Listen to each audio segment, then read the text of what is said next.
Саламатсызбы? Региондо Абалким автордук программасы. Өткөн аптада айтылган июнь окуяларынын кайра тергелип, күнөөлүүлөрдү жоопко тартуу аракети эми мына расмий түрдө башталганы кабарланды. Улуттук коопсуздук комитети тараткан маалыматка караганда, кече 15 апрелде УКМК Кыргыз Республикасынын Кылмыш жаза кодексинин 304 беренесинин 4 бөлүмү кызмат абалынан кыянаттык менен пайдалануу боюнча кылмыш ишин козгоду. 2010 жылдын май-июнь айларында республиканын түштүгүндө трагедиялуу кесепеттерге алып келген себептердин бири болгон белгилүү Кадыржан Батыровдун республиканын чегинен сыртка тоскоолдуксуз мыйзамсыз чыгуусуна көмөктөшүү фактысы боюнча убактылуу өкмөттүн кызмат адамдарына каршы иш козголду. Сотко чейинки өндүрүштүн жүрүшүндө 2010 жылдын май-июнь айларында Ош жана Жалал Абад облустарында башаламандыктардын чыгышынын себептери жана шарттары иликтенүүдө. Ошондой эле трагедиялуу окуялардын алдын алуу боюнча тийиштүү чараларды көрүүгөн убактылуу өкмөттүн мүчөлөрүнүн, күч структураларынын башчыларынын жана аймактык деңгээлдеги кызмат адамдарынын аракеттерине укуктук баа берилмекчи. Атайын кызмат бул кылмыш ишине байланыштуу тергөөнүн жүрүшү жана жыйынтыктары, ошондой эле ал боюнча кабыл алынган процессуалдык чечимдер жөнүндө жакынкы күндөрү коомчулукка кошумча маалыматтар берилерин билдирди. Убактылуу өкмөттүн мүчөлөрүнүн бул кабарды уккандан бери тынчы кетип, ар кандай саясий оюндарды жасап, амалкөйлөнүп, акылдуусунуп, эл алдында өздөрүн актоонун аракеттерин кылып жатканын билебиз. Буга чейин Кадыржан Батыровдун сыртка чыгып кетишине түздөн-түз тиешелүү делген Исмаил Исаков бул иреттагы интервью берип, болушунча өзүн өзү актап, тетрисинче азыркы бийликти каралап, жамандап, элдин оюн башкага бурууга аракет кылганын көрдүк. Бирок ал бул жолу Кадыржан Батыров Кыргызстандан Исмаил Исаков жана Бакыт Алымбековдун Роза Отунбаеванын атынан айтып келген сунушунун негизинде чыгып кеткенин айтканын, төгүндөгөнгө аракет кылууда бир негизги учурду мойнуна алды. Кыскасы, Исмаил Исаков Кадыржан Батыров айткандай эле, ошол 2010 жылдын 20 майында Батыров менен анын Жалал Абадтагы университетинде жолукканы чын экенин билдирди. Булар Исмаил Исаков менен Бакыт Алымбеков убактылуу өкмөттүн көрсөтмөсү менен келишкен. Бакыт Алымбеков комендант болчу. Исмаил Исаков болсо убактылуу өкмөттүн Кыргызстандагы түштүк жергесиндеги өкүлү болгон. Ыйгарым укугу аябай чоң болчу. 2010 жылдын 19 май күнү кечинде алар мени менен жолугушууну макулдашып, 20 май күнү менин Жалал Абадтагы университетиме келишкен. Алишер Сабирович Бишкектен келиптир, күтүп турганын эске алып, мейли деп анан баса ошол университет экен да. Ошондо тепкичмен чыгып атканда эки киши тосуп алды, бири ошондо Кадыржан Батыров менен учурашкан. Алар Роза Отунбаеванын атынан келгендигин айтышты. Мен чыгып кетпесем жергиликтүү эл убактылуу өкмөттү колдобошун билдиришти. Менден 3-4 күнгө Кыргызстандан чыгып турушумду суранышты. Тез күндө маселе чечилген соң кайра келип мурдагыдай эле жумушумду кылып жүрө беришимди убадалашты. Мен ушундай жамандап атса, мен бул жака чыгып турсамбы дегенде, мен автоматтык чыксаң чыгып, эгер күнөө жок болсо, кааласаң орустар Россияга бар, кааласаң тияка бардым деп жооп берип койгом да. Ошентип жооп берип материалыңарды мыналарга тапшыргыла деп биз чыгып кеткенбиз. Болгону жарым саат сүйлөшкөнбүз.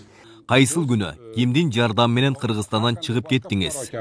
Бемалал чыгып кеткенмисиз? мен 20 май күнү. Мен 20 май күнү ушулар менен жолугушкан соң алардын сунушу ушундай болгон үчүн чыгып кеттим. Мен ачык айкын өз каалоом менен чыгып кеттим. Өз калкышыман чыгып кеттим. Чын чыгып кетишни. Чыгып кетишти кимдер сизге сунуштады? Айнен Исмаил Исаков, Исмаил Исаков, Бакыт Алымбеков жана Алишер Сабиров. Кимдин номудан? Роза Отунбаеванын атынан сунушташкан. Tamam. Чыксаң чыгып, эгер күнөө жок болсо, кааласаң орустар Россияга бар, кааласаң тияка бардым деп жооп берип койгом да. Так ушинтип отуруп, УКМКда жаткан толгон токой далилдүү документтердин негизинде эми ошол убактылуу өкмөт деген топтун июнь окуяларында каза болгон кыргызстандыктардын жакындарынын алдында, мыйзам алдында жооп берер күнү жакындап баратат. Бирок Айзада карындашыбыздын өлүмүнө байланыштуу деген масканы тагынып алып, митинг кылып жаткан, Bir turup geylerdi. Bir turup dağı biröөлөрдү korgop чыгып, barabandары менен кыргыз элине акысыз концерт коюп берип жүргөндөрдүн бир өсү дагы негедир ушул 2010-жылдагы жүздөгөн, балким миңдеген кишинин өмүрүн алган каргашалуу июнь окуяларынын уюштуруучулары. Ошол кездеги убактылуу өкмөттүн тийиштүү мүчөлөрү жоопко тартылсын деп бир ооз дагы айтып койгон жок. Анда кандай болуп калат? Булар үчүн июнь окуяларында каза болгондор адам эмеспи? Же алар өлүп кетсе боло береби? Ушунчалык киши өмүрүн алган кылмыштарга катуу тергөө болушун талап кылышат экен.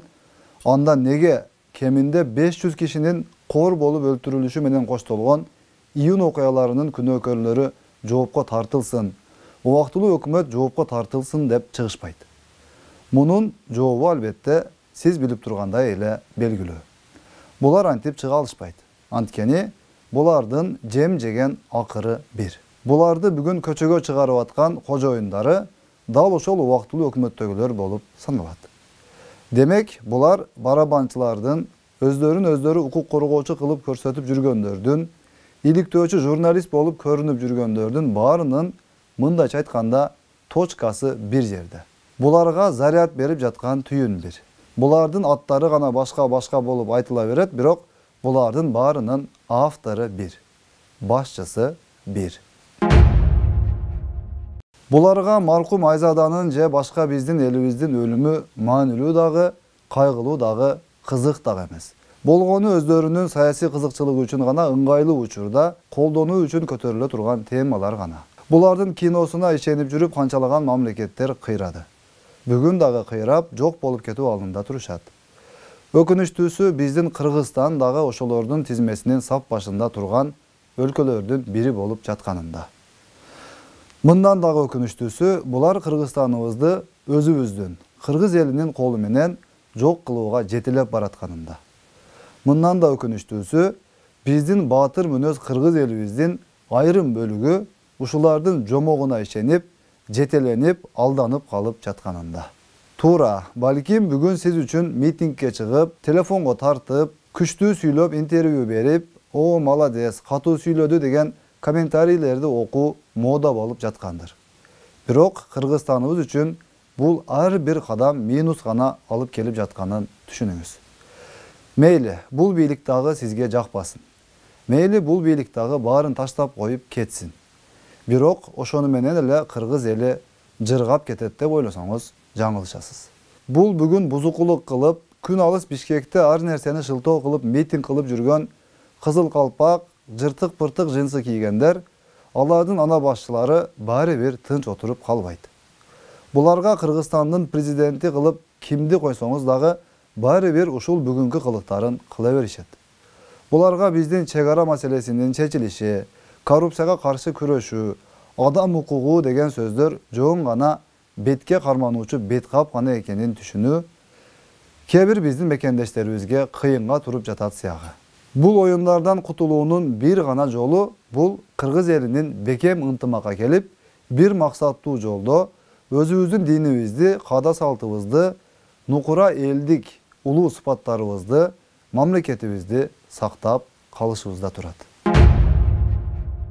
2010-жылдагы окуялар демекчи. Ошол күндөрү сиз кан жутуп олтурганыңызда ушул убактылуу өкмөтпүз дегендер миллиондогон доллар акчаларды бөлүштүрүп, жыргап, чет мамлекеттерден үйлөрдү тандап, уул кыздары небере чеберелерине чейин жете турган байлык топтоо менен алек болуп жүрүшкөнүн уккан болсоңуз керек. Анда демек сиздин үйүңүз өрттөнүп жаткан чакта булар жаңы үй жайлуу болушкан. Сиздин уул кызыңыз жан талашып, жанын коргой албай азап чегип жатканда булар жыргап, каткара күлүп, бири-бирине тост айтып, кымбат баалуу шараптарды ортого коюп, мындайча айтканда жердеги бейиш ушул экен да деп ырахаттанып жүрүшкөн. Сиз түнү бою уктабай, качан каяктан бирөө кирип келип үстүмө бензин чачып өрттөп кетет болду экен деп айбалтаңызды кучактап жаткан түндөрү бул убактылуу өкмөттөгүлөр жаңы эле ээлик кылып алган резиденцияларда ширин уйкуда, аппак шейшеп төшөктөрдө элиталык жашоо кечирип, жылуу душ бассейндерде киринип, бийликтин жыргалын сүрүп жатышкан болчу. Siz ушул күндөрдү башыбызга салган канкор сепаратист Кадыржан Батыров баш болгон акмактарды тилдеп, каргап шилеп, бир туган эки элди уруштурган надандарга каргыш айтып жаткан чакта, булар бир туруп Кадыржан Батыров менен, бир туруп Алишер Сабиров менен, бир туруп дагы башка ошол уюштуруучулар менен телефондо сүйлөшүп, ыраазычылыгын билдирип, убадаларын бөлүшүп, бири-бирине ыраазычылыктарын айтып турушкан. Мындайча айтканда, кыргыз элине булар душмандык гана кылбаган болбосо, дос кыла турган эч кандай жумуш кылышкан эмес. Элин сүйгөн адам кантип өз элин канга боеп коюп, саясат кылмак эле. Бүгүн эми биздин башыбызга ушундай акыбалдарды алып келген бул кишилер бизге чыгып алып бир туруп чек араны, бир туруп экономиканы, бир туруп пандемияны сөз кылып, элдин башын айлантууга аракет кылып жатышат. Кызыгы дагы эле биздин элибиздин айрым бөлүгү ушулардын сөзүнө ишенип, бири-бири менен каршылаш болуп жатканына таң каласың. Ишенчек болуунун дагы, унутчаак болуунун дагы чеги бар да. Саламатта калыңыз.